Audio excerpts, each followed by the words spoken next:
Assalamualaikum warahmatullahi wabarakatuh. Perkenalkan, nama saya Dini Islamia, mahasiswi Institut Agama Islam Darussalam Martapura, Program Studi Pendidikan Agama Islam, Konsentrasi Akidah Akhlak semester 7.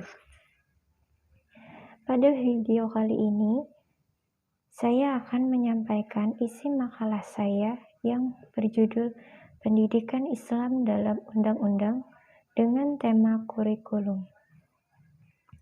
Jadi, dalam Undang-Undang Sisdiknas nomor 20 tahun 2003 pasal 1 ayat 19 dijelaskan, yaitu kurikulum ialah seperangkat rencana dan pengaturan mengenai tujuan, isi, dan bahan pelajaran serta cara yang digunakan sebagai pedoman penyelenggaraan kegiatan pembelajaran untuk mencapai tujuan pendidikan tertentu.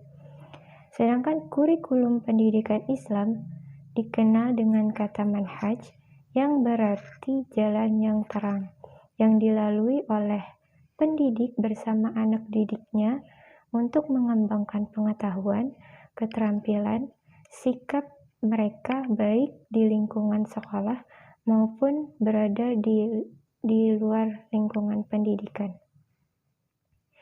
Sehingga terjadi perubahan pada diri peserta didik sesuai dengan tujuan-tujuan dari kegiatan pendidikan Islam.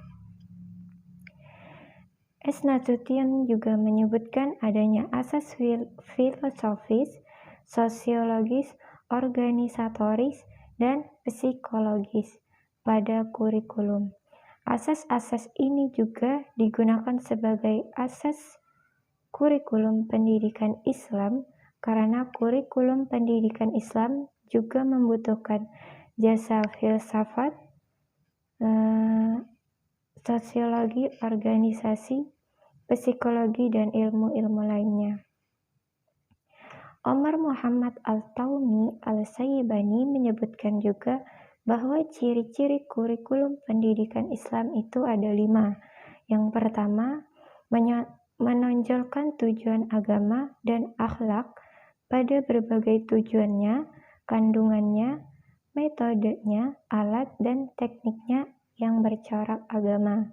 Yang kedua, meluas cakupannya dengan menyeluruh kandungannya. Yang ketiga, bersikap seimbang di antara berbagai ilmu yang dikandung dalam kurikulum yang akan digunakan.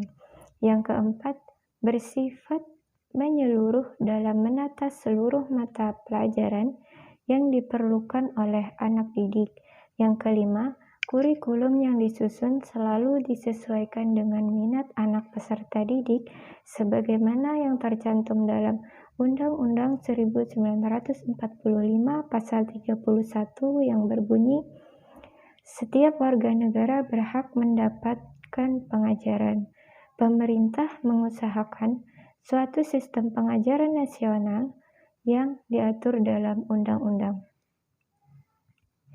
Jadi, berdasarkan ketentuan konstitusi tersebut, pembatasan pemberian pendidikan disebabkan oleh perbedaan agama, sosial, ekonomi, dan golongan yang ada di masyarakat tidak dikenal lagi. Dengan demikian, setiap anak Indonesia dapat memilih kemana dia akan belajar sesuai dengan kemampuan dan minatnya.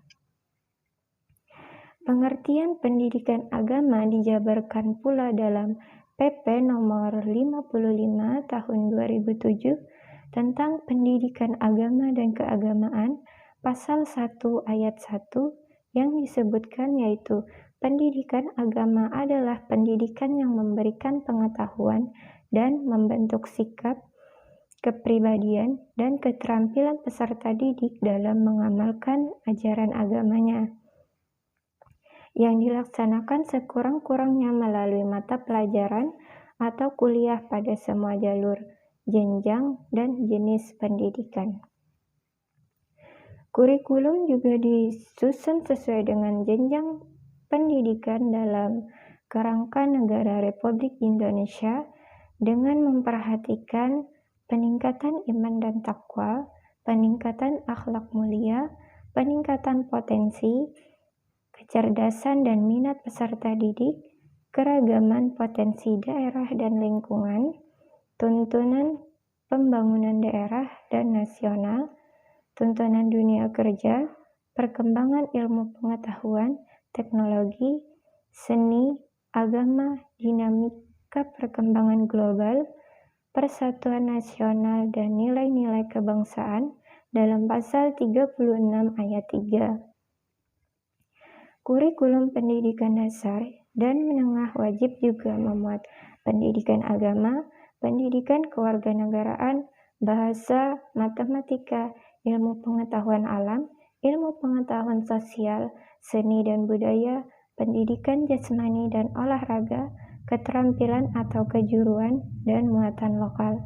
Kurikulum pendidikan tinggi juga wajib memuat pendidikan agama, pendidikan kewarganegaraan, dan bahasa. Sekian yang bisa saya sampaikan.